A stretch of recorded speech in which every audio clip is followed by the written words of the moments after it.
Bonjour, dans cette vidéo, nous allons faire un rappel sur les tableaux de proportionnalité. Dans cet exercice, on nous dit que le prix des photocopies est proportionnel au nombre de photocopies réalisées. On nous a donné des informations dans un tableau. Ici, j'ai le nombre de photocopies sur la première ligne et le prix à payer en euros sur ma deuxième ligne. Je sais que 12 photocopies me coûtent 5,40 €.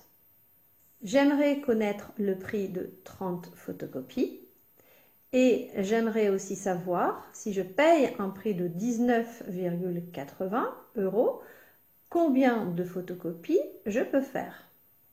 Puisque le prix des photocopies est proportionnel au nombre de photocopies, je sais que ce tableau est un tableau de proportionnalité. Je peux donc trouver un coefficient de proportionnalité qui est un nombre qui me permet de passer de ma première ligne à la deuxième ligne. 12 multiplié par mon coefficient me donnera 5,40. De la même façon, 30 multiplié par mon coefficient me donnera le prix à payer. Et ici, le nombre de photocopies multiplié par mon coefficient me donne 19,80. Donc 19,80 divisé par le coefficient me permettrait d'avoir le nombre de photocopies.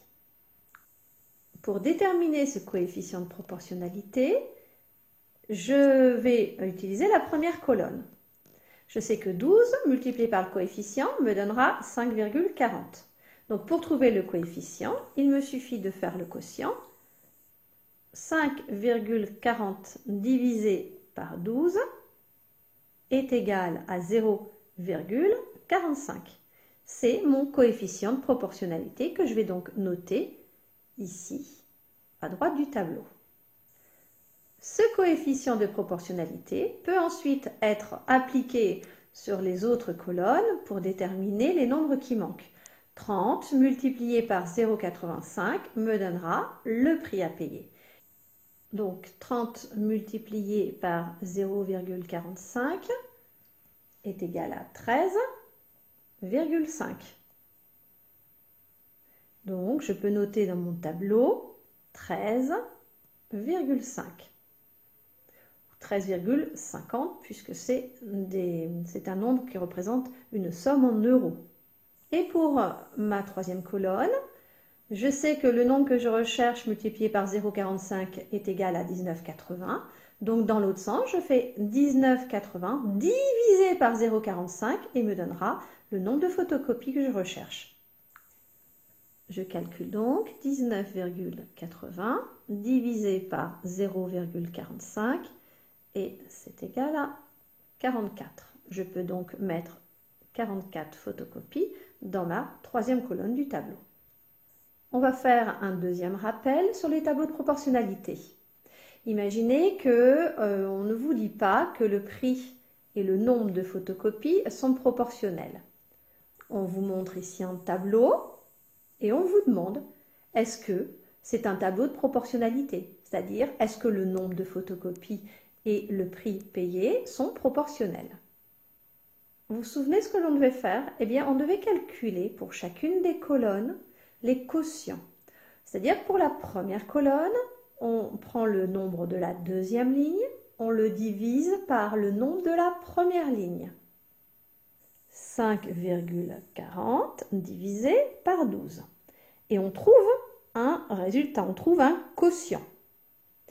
On devait le comparer avec le quotient calculé dans la deuxième colonne. Je calculais 13,50 divisé par 30.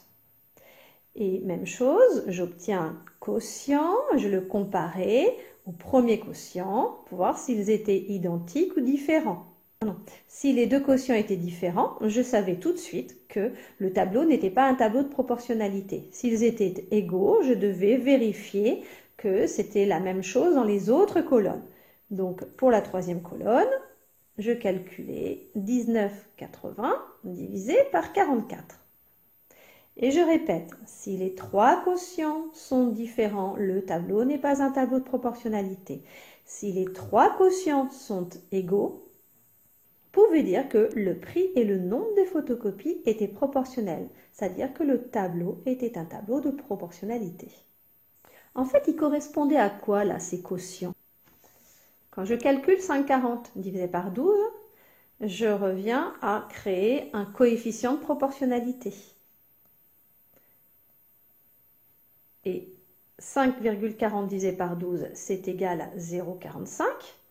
Donc, mon coefficient de proportionnalité est de 0,45. Et j'ai le droit de le dire parce que les autres quotients sont égaux, c'est-à-dire que si je fais aussi le calcul de 13,50 divisé par 30, eh bien ce quotient est égal à 0,45 également. Et même chose pour le troisième. Donc j'ai bien ici un coefficient qui me permet de passer de la première ligne à la deuxième ligne du tableau. 12 multiplié par 0,45 me donne 5,40. 30 multiplié par 0,45 me donne 13,50.